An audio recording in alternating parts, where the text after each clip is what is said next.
하나님 말씀은 신약성경 누가복음 8장입니다.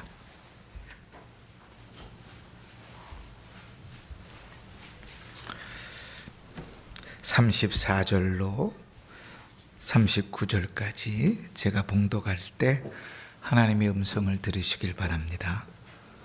치던 자들이 그 이루어진 일을 보고 도망하여 성내와 마을에 알리니 사람들이 그 이루어진 일을 보러 나와서 예수께 이르러 귀신 나간 사람이 옷을 입고 정신이 온전하여 예수의 발치에 앉아 있는 것을 보고 두려워하거늘 귀신 들렸던 자가 어떻게 구원받았는지를 본 자들이 그들에게 이르매 거라사인의 땅 근방 모든 백성이 크게 두려워하여 예수께 떠나가시기를 구하더라.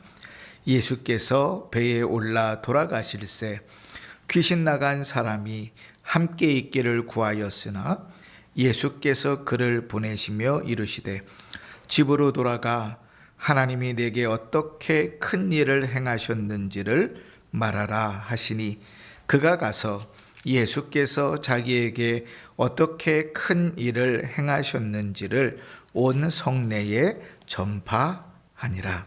아멘. 한 주간도 평안하셨죠?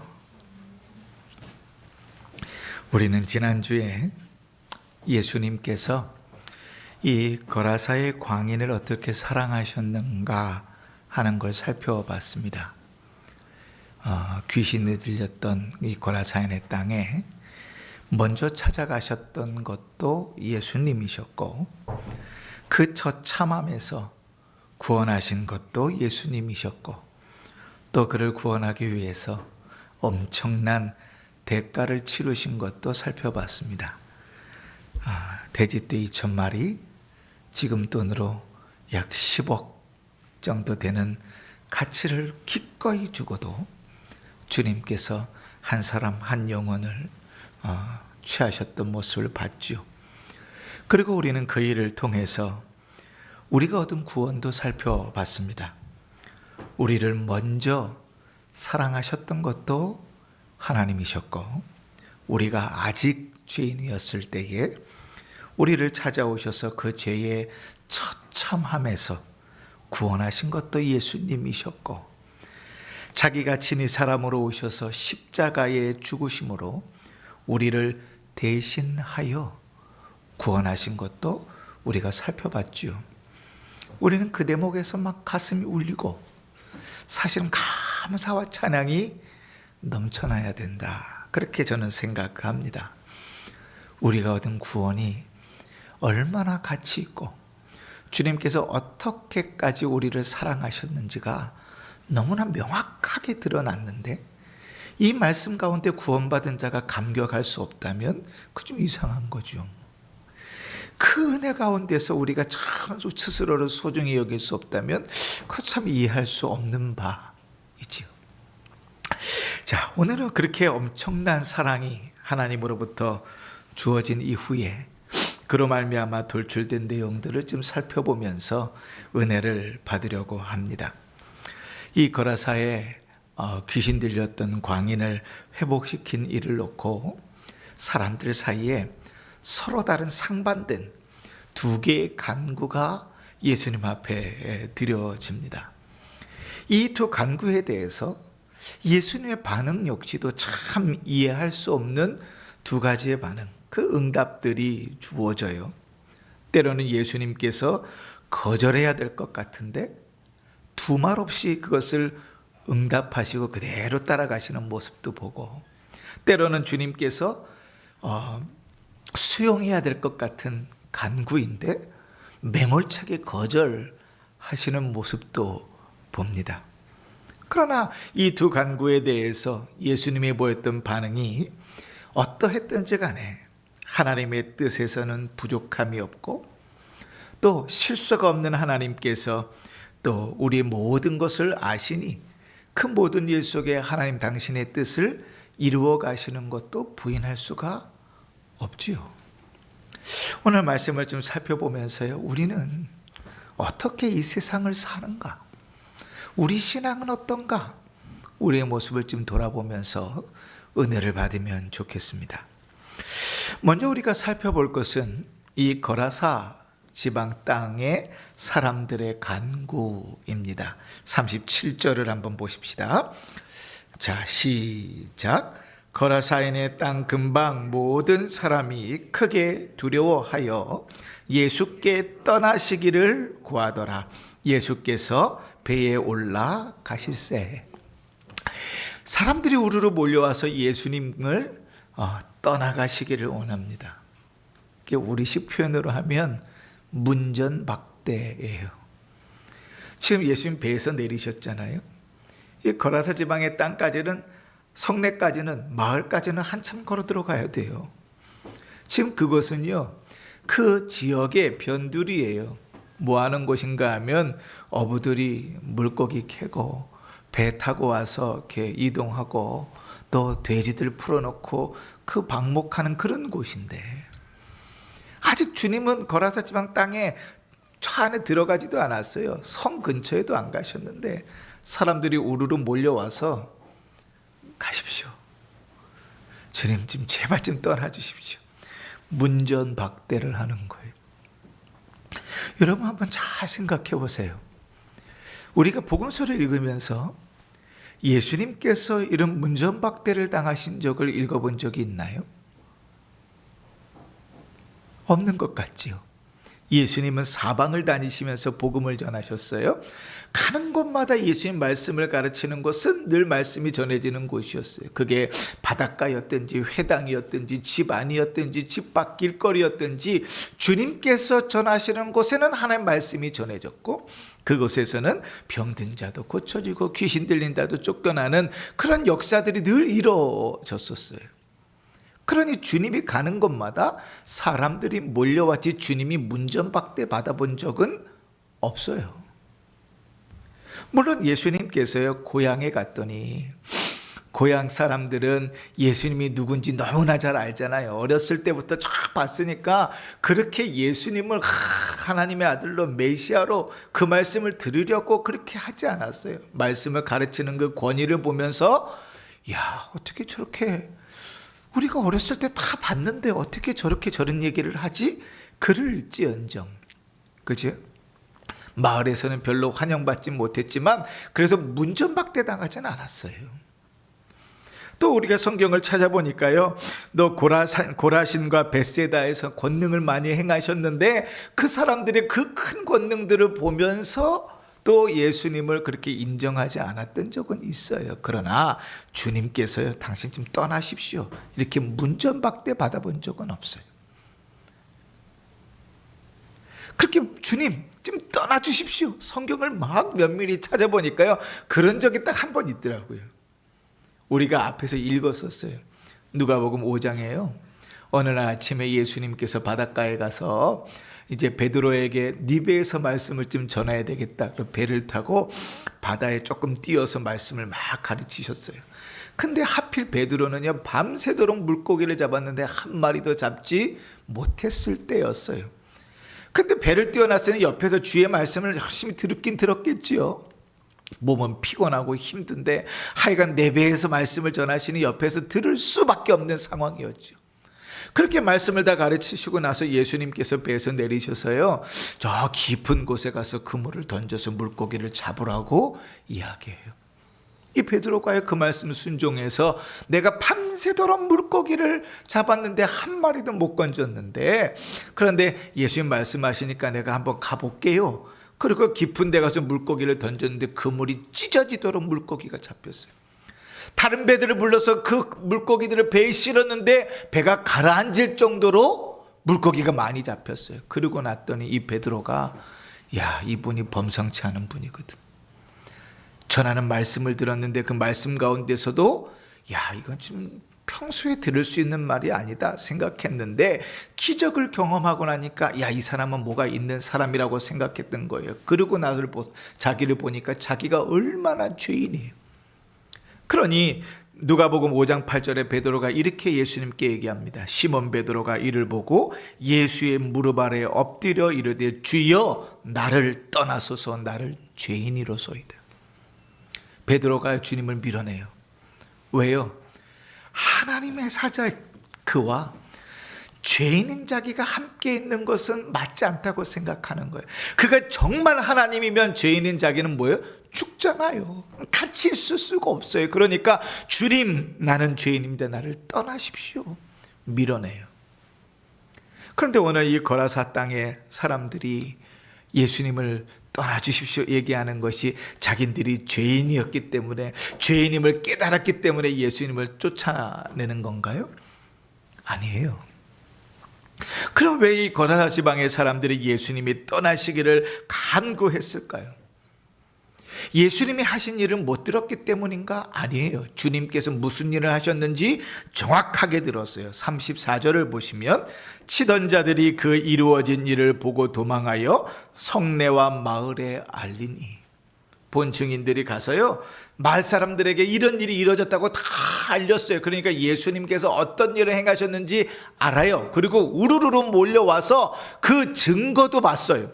35절 6절에 보니까 사람들이 그 이루어진 일을 보러 나와서 예수께 이르러 귀신 나간 사람이 옷을 입고 정신이 온전하여 예수의 발치에 앉아 있는 것을 보고 두려워하거늘 귀신 들렸던 자가 어떻게 구원받았는지를 본 자들이 그에게 이르매. 증거도 확실히 봤어요. 예수님께서 무슨 일을 행하셨는지, 그 일의 결과가 어떠한 일이 일어났는지 듣고 보고 다 했어요. 몰라서 예수님을 떠나가라고 한 게 아니에요. 그 왜 거라사 지방의 사람들은 예수님을 떠나가기를 구하였을까요? 이유는 아주 간단해요. 그들에게는 한 사람보다 내가 보는 손해가 더 중요한 거예요. 그들에게는 한 사람이 통제할 수 없었던 귀신에 들렸던 한 사람이 회복되는 일보다 내 수중에 떨어지는 돈, 내가 있게 되는 손해가 더 중요했던 거예요. 그러니 예수님이 더 있으면 무슨 일이 벌어질지 모르잖아요. 내가 어떠한 손해를 입게 될지 모르잖아요. 나에게 어떠한 피해가 더 올지 모르잖아요. 그러니까 예수님을 내보내는 거예요. 어떻게 보면 당연하지요. 내 자식이었으면 그렇게 했겠어요?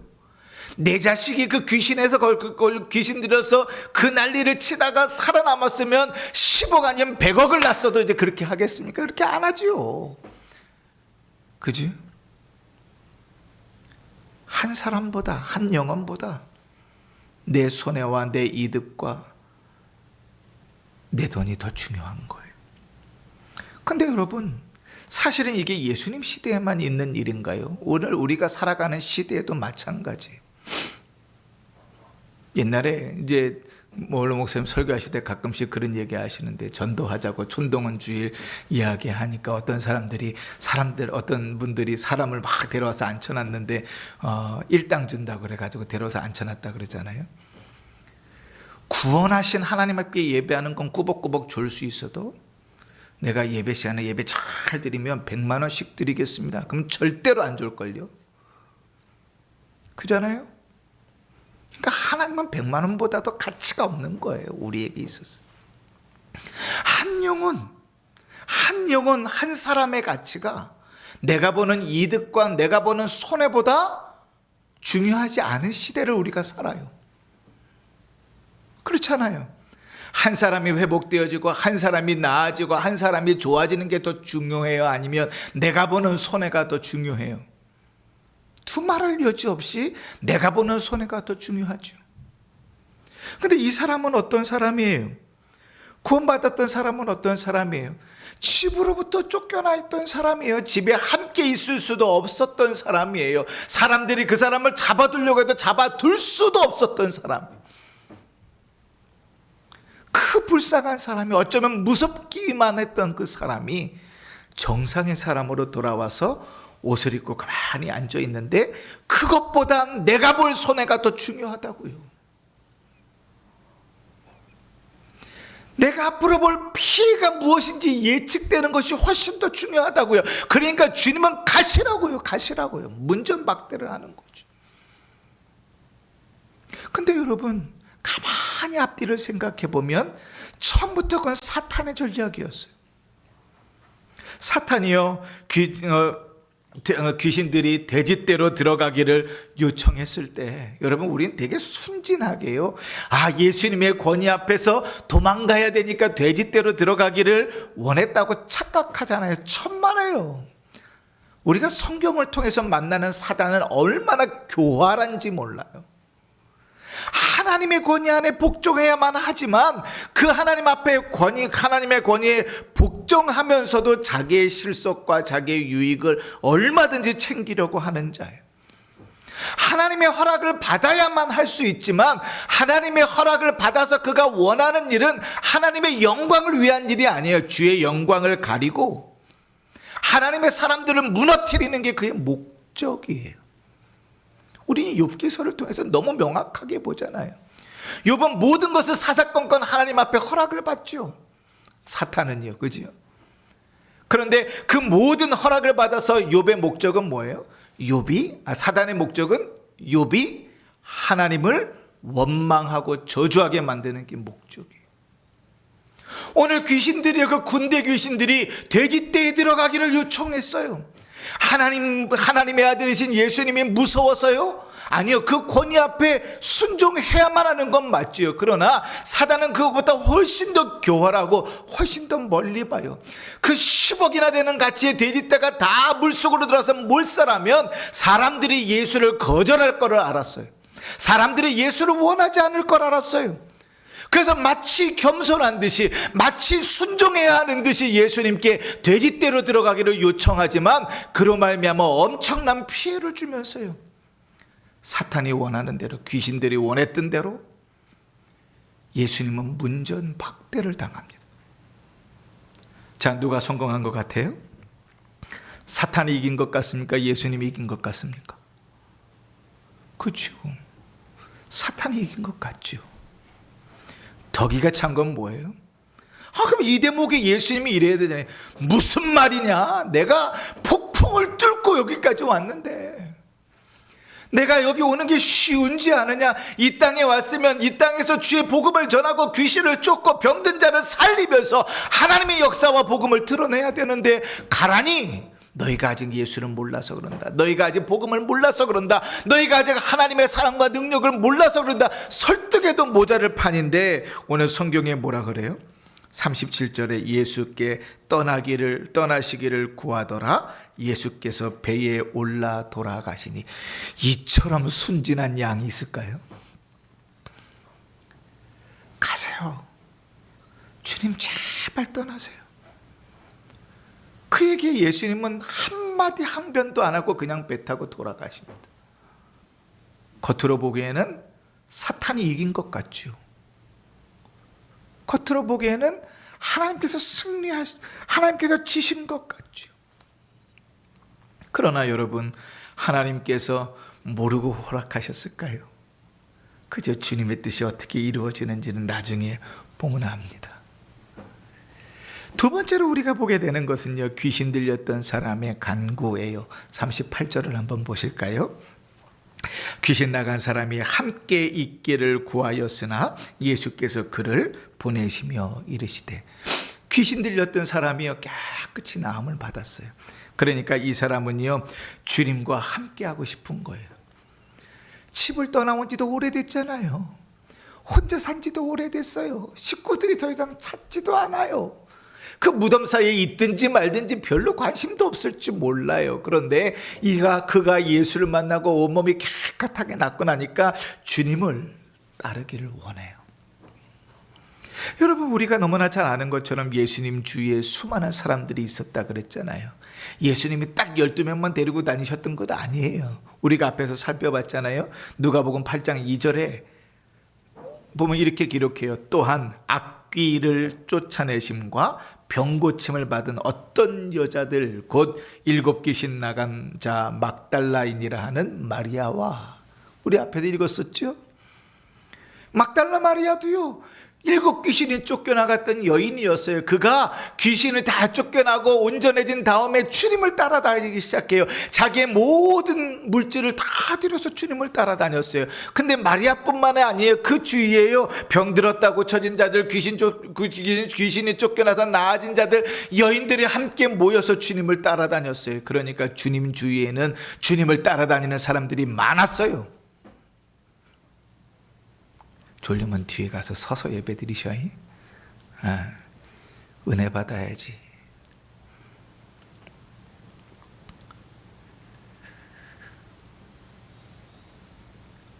그런데 주님은 그 많은 사람들이 따라오는데요, 그들에게 따라오지 말라고 거절해 보신 적이 없어요. 그렇죠? 이 여인들은 어디까지 따라왔어요? 주님이 십자가에 못 박혀 죽는 데까지, 아니 무덤에 장사되는 데까지 따라왔던 여인들이잖아요. 주님은 따라오지 말라고 거절한 적이 없어요. 더더군다나 은혜 받았던 사람이 주를 따르겠다고 하는데 뭐가 문제가 되고 뭐가 부족하겠어요. 그런데 이 거라사인의 광인, 귀신 들렸던 자가요, 주님의 배를 타시는 걸 보고 주님 앞에 나와서 이야기합니다. 주님, 저도 함께 가겠습니다. 어떻게 보면 당연한 반응이지요. 주님 주위에 수많은 사람들과 같은 마음일 거 아니에요. 같은 의미를 가졌던 사람들일 거 아니에요. 그런데 주님 매몰차게 거절하세요. 근데 그냥 거절하지 않아요. 뭐라고 거절하십니까? 39절에 보니까 집으로 돌아가라. 집으로 돌아가라. 이 사람이 언제 귀신 들렸는지 알지 못해요. 몇 살인지도 성경은 기록하고 있지 않아요. 근데 우리는 알고 있는 게 있어요. 귀신이 들렸는데요, 집에다가 가둬둘 수가 없었어요. 심지어는 쇠사슬이나 고랑으로 묶어둘 수도 없을 정도였으니까요. 그렇게 막 난리를 치고 온몸을 벗고 자해하면서요, 무덤 사이에 살은 지가 얼마나 됐는지 몰라요. 근데 한번 찾아보세요. 마태복음부터 요한복음까지 복음서를 샅샅이 집중해서 한번 읽어보세요. 이 외에 귀신 들렸던 사람들 거의 대부분은 집에 있었어요. 딸이 귀신이 들리고 아들이 귀신이 들리고. 누가 데리고 와요? 부모가 데리고 와요. 부모가. 그 집안에 거했어요. 집에도 같이 살았는데 이 사람은 집을 떠나 살고 있었다고요. 그런데 주님께서 주님을 따르겠다 하는 그들에게 뭐라고요? 집으로 돌아가라고 말씀하세요. 그가 있어야 될 자리로 돌아가라고 말씀하시는 거예요. 그의 일상으로 돌아가라고 하시는 거예요. 그의 가족에게로 돌아가라고 이야기하시는 거예요. 그냥 단순히 돌아가라 이렇게만 말씀하시는 게 아니라 계속 읽어보십시다. 시작. 집으로 돌아가 하나님이 내게 어떻게 큰 일을 행하셨는지를 말하라 하시니. 그냥 돌아가는 게 아니라 돌아가서 뭐 하라고요? 네가 돌아가서 너희 가정에서, 집에서 하나님께서 나를 어떻게 고치셨는지, 하나님께서 나에게 어떤 일을 행하셨는지, 하나님께서 나를 어떻게 구원하셨는지를 네 식구들에게 말하라고 말해요. 여러분, 이 거라사인의 땅은요, 이방인의 땅입니다. 하나님께서 이스라엘 백성들에게 약속의 땅 가나안을 이야기하실 때는 지도를 보면요, 갈릴리 호수가 있고 쭉 내려서 요단강에 내려오고 밑에 사해 호수가 있잖아요. 이 선을 그은 것을 중심으로 해서 서쪽이에요. 서쪽이 하나님께서 약속하신 땅입니다. 그러면 이 거라사인의 땅은 어딘가 하면 동쪽이에요. 그러니까 이방인의 땅이에요. 이제 이스라엘의 나라가 다 멸망하고 로마가 지배하고 있는 시대니까 여기는 더 이상 하나님의 백성들이 사는 땅이라고도 여겨지지 않는 곳이에요. 더더군다나 로마가 집중적으로 그 지역의 10개의 도시를 관리하면서요, 그 10개의 도시를 묶어가지고 한 지역을 데가볼리라고 이야기했어요. 이 데카볼리라는 말은 뭐냐? 데카라는 말은 열이라는 뜻이에요. 여러분, 미국의 그 국방성 있잖아요. 국방성을 보통 뭐라 그래요? 아세요? 그죠? 펜타곤이라 그러죠. 왜 펜타곤이라 그런지 아세요? 그 국방성 건물이 육각형으로 생겼거든요. 펜타는 6이에요. 이 데카볼리에서 데카는 열이에요. 열을 얘기하는 거예요. 볼리라는 말은 폴리스, 도시라는 말이에요. 그러니까 이 데가볼리라는 말은 거기 안에 10개의 도시가 묶여져 있는 행정구역이에요. 그런데 이 사람이, 귀신 들렸던 사람이 주님의 말씀대로 나를 따라오지 말고 집으로 돌아가 하나님께서 너에게 무슨 일을 하셨는지를 전하라 하는 그 말씀을 듣고 집으로 돌아갑니다. 그래서 식구들에게 하나님께서 나를 어떻게 구원하셨는지, 내가 이렇게 온전해졌는지를 말할 뿐 아니라 거기에 머무르지 않고 조금 더 나아가서 39절 맨 마지막에 보면 뭐라고 얘기하죠? 자기에게 어떻게 큰 일을 행하셨는지를 온 성내에 전파하니라. 집에서만 가서 전하는 게 아니라 어디서도 전했어요? 성내에 가서도 전하되, 우리식으로 표현을 하면 그 동네 마을에서 가서도 내가 어떻게 이 귀신 들렸던 자가, 무덤에 살았던 자가 이렇게 온전하게 옷을 입고 살아가고 있는지, 하나님이 나를 어떻게 구원하셨는지, 하나님 나를 어떻게 사랑하시는지 마을에 전했다는 거예요. 그런데 거기에만 머물러 있지 않아요. 요 구절의 병행 구절인 마가복음 5장 20절에 보면 이렇게 기록되어 있어요. 그가 가서 예수께서 자기에게 어떻게 큰 일을 행하셨는지를 데가볼리에 전파하니 모든 사람이 놀랍게 여기더라. 어디에 전파했다고요? 우리 마을에만 전파한 게 아니에요. 우리 마을에서만 간증한 게 아니에요. 우리 집에서만 얘기한 게 아니에요. 그 지역에 속해 있는 데가볼리 지역을 돌아다니면서 그가 가는 곳마다 그는 하나님께서 나에게 어떤 일을 하셨는지, 나에게 어떤 구원을 베푸셨는지, 어떠한 역사를 이루셨는지 자랑하고 다녔어요. 내가 귀신 들렸던 사람인데, 내가 온몸에 못을 벗고 온몸을 자위하면서 쇠고랑과 쇠사슬로 묶어놔도 다 풀고 도망다니며 무덤 속에 살던 사람인데, 예수라는 자가 나를 만나셔서 나를 이렇게 사랑하셨다고, 나를 이렇게 구원하셨다고, 그에게 일어난 놀라운 변화를 그의 가정에서, 그의 마을에서, 데가볼리 지역을 다니면서 그가 가는 곳마다 전하며 살게 되었다고요. 그러면 한번 생각해 봅시다. 우리가 아까 예수님께서 문전박대당해서 배를 타고 갈 때 예수님의 계획은 다 실패한 것처럼 보였다 그랬죠. 근데 주님은 아무런 항변하지 않고 배를 타고 돌아가시면서 누구 남겨두셨어요? 귀신 들렸던 그 사람 남겨두셨어요. 그런데 그가 데가볼리 지역을 돌아다니면서 하나님을 자랑합니다. 예수님께서 친히 가셔서 말씀을 가르치시고 기적을 일으키시고 귀신을 쫓아내시고 병든 자를 고치지 않으셨음에도 불구하고 그곳에 하나님의 영광과 예수의 복음이 전해지기 시작했어요. 누구를 통해서? 주님께서 남겨두셨던 그 한 사람을 통해서. 그가 가서 그의 집과 그의 온 성내와 데가볼리 지역을 돌아다니면서 예수를 증거하고 하나님을 드러내었단 말이에요. 그러면 예수님이 실패한 겁니까? 성공한 겁니까? 그렇죠? 사탄이 아무리 지혜롭게 짜서 주의 복음이 전해지지 않게 막으려 할지라도, 마치 겉으로 보기에는 예수님께서 거기에 실력이 없어서, 능력이 없어서 지른 것처럼 보일지라도 하나님의 뜻은 온전히 이루어지지요. 주의 복음은 그렇게 그 땅에 전해지는 게 되는 것입니다. 사랑하는 성도 여러분, 우리는 구원의 은혜를 경험했습니까? 예, 참, 그죠? 구원의 은혜를 경험하고 기적적인 사건들을 경험했다고 다 목회자가 되고 선교사가 되는 것 아닙니다. 구원받았다고 다 내가 주님 앞에 헌신하겠습니다. 죽을 병에서 살려냈다고 주님 내가 선교사로 나가겠습니다. 주님은 다 그렇게 하라고 요구하지 않으세요. 많은 경우에 주님은 집으로 돌아가라고 이야기하십니다.